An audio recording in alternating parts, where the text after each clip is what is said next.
Max, what just happened? Libby asked me, as we slowly returned to consciousness.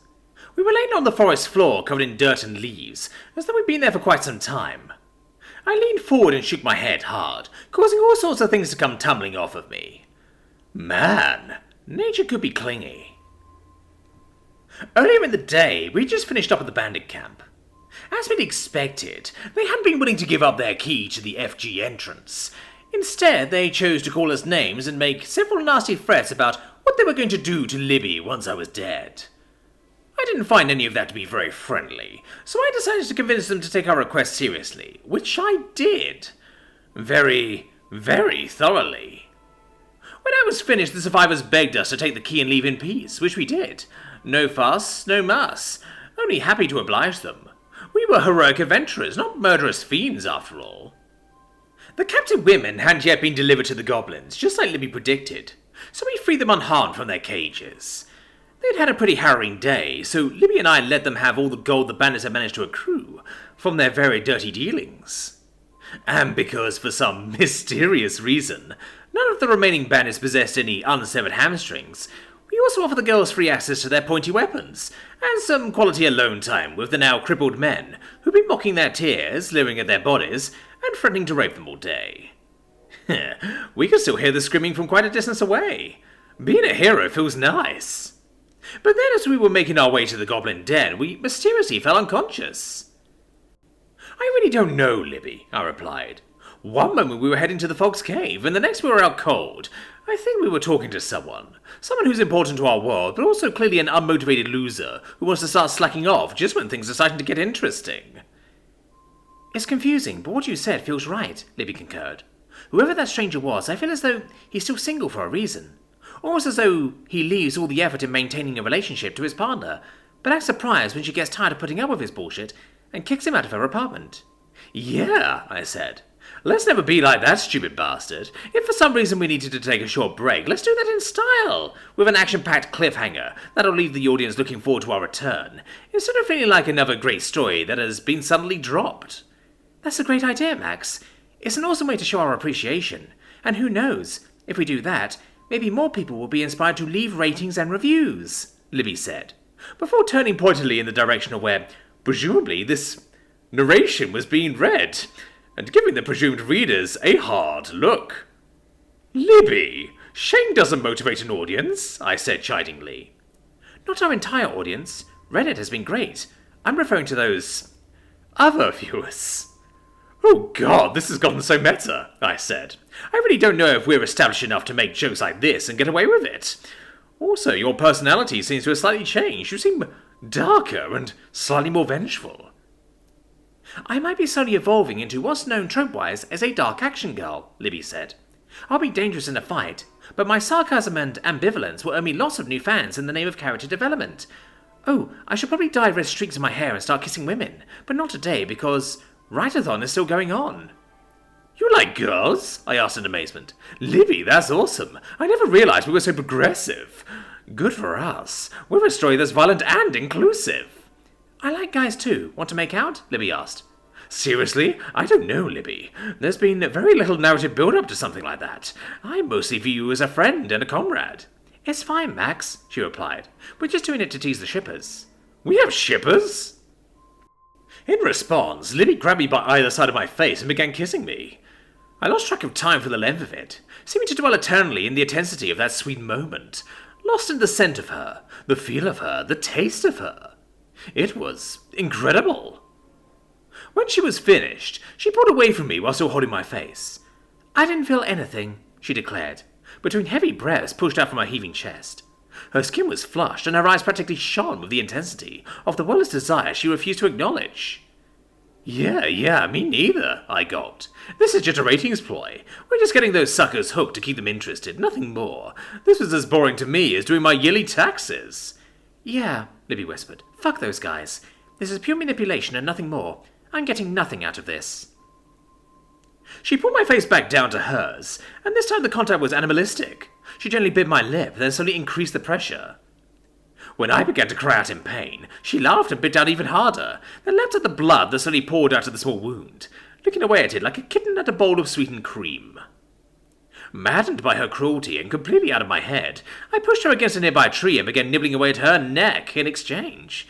But I put no force behind it, making the gentlest contact that I possibly could, teasing her skin mercilessly as my tongue ran down it. I relented only when her moans began to turn into heated panting, before exerting the slightest pressure behind my bites.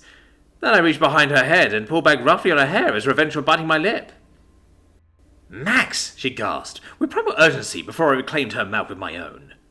Once more she pressed her hands against my head, but this time it wasn't to hold me in place.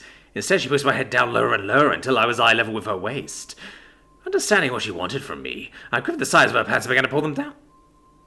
To help her readjust them, because they didn't have any belt loops, and she was embarrassed they might fall. He's just been a pal. "Hey there, guys and girls, it's me, Righty. I'm the mascot for Write-a-thon, and it's my job to make sure that all stories are compliant with the rules and expectations laid out for participants in the bi-yearly Write-a-thon competition. My specialty is making sure that stories don't get too naughty, but I'm sure there'll be no problems here, so don't mind me. I'll be practically invisible." I couldn't focus any longer. Her cries and moans and the tension behind her grip on my scalp had me driven into lustful madness. Wordlessly, I pulled her to the ground beside me and began tearing away at her shirt. "Because he's checking over injuries. Golly, you can get hurt in all sorts of ways if you don't pay attention to what you're doing. I'd sure love to have a friend like Max. Wouldn't you?" She looked at me unwaveringly in the eyes as I hesitated. "Do it," she said. "Libby," I moaned. Are we going too far?" "Do it, you fucking bastard," she yelled before spitting on me. "Do it." "Yeah, do it, Max. Help her remember what the capital of Nova Scotia is. That's in Canada, folks." Wrapped her strong, tall legs around my waist. I locked them in as I tightly squeezed her. To make sure she doesn't fall off when he gives her a piggyback ride. Isn't that nice? Remember the last time you got one of those when you were a kid? I do. I used to go, whee! Did you know that in England they call piggybacks cockyback riding? In Scotland they call it call carry.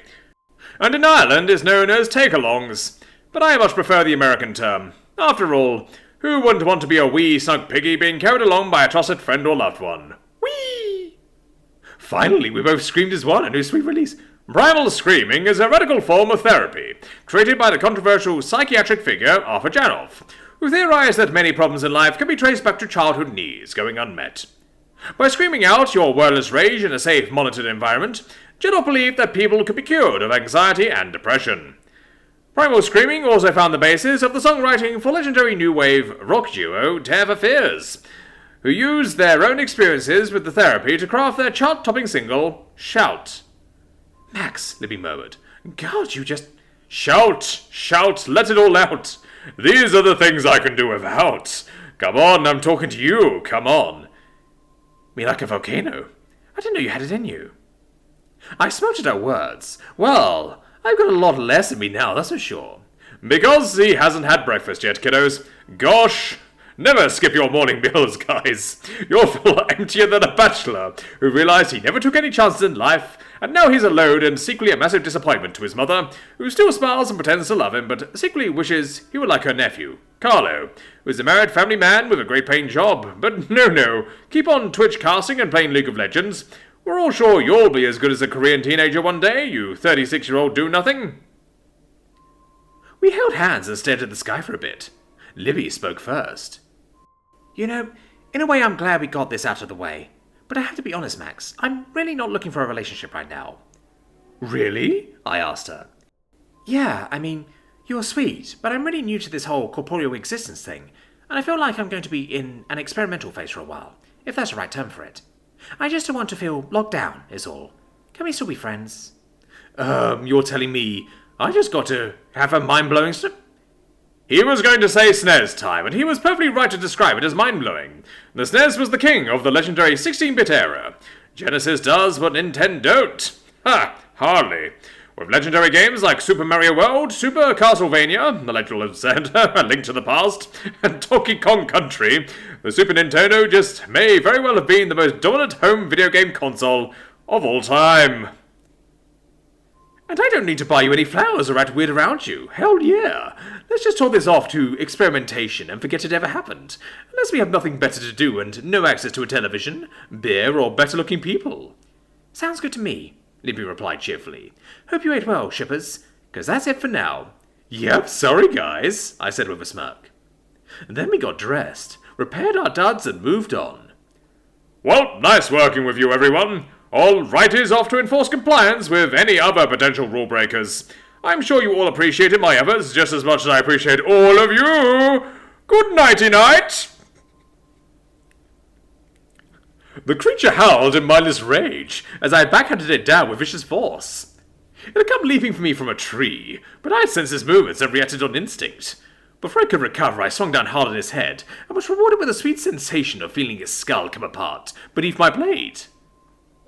Fra-ha-la-la! Screamed other voices. Soon a swarm of ugly greyish-green creatures began racing towards me, springing up from hidden spots in the ground and the treetops, and the brush. Some of them wielded rust-pitted steel weaponry, but the majority of them held crude stone-tipped spears and wooden clubs. It was my worst nightmare. The fog goblins may have been blessed with a hilarious name, but there was nothing amusing at all about these grotesque beasts. I could see their eyes swimming with mindless hatred and animosity, and I could practically smell their desire to spill blood.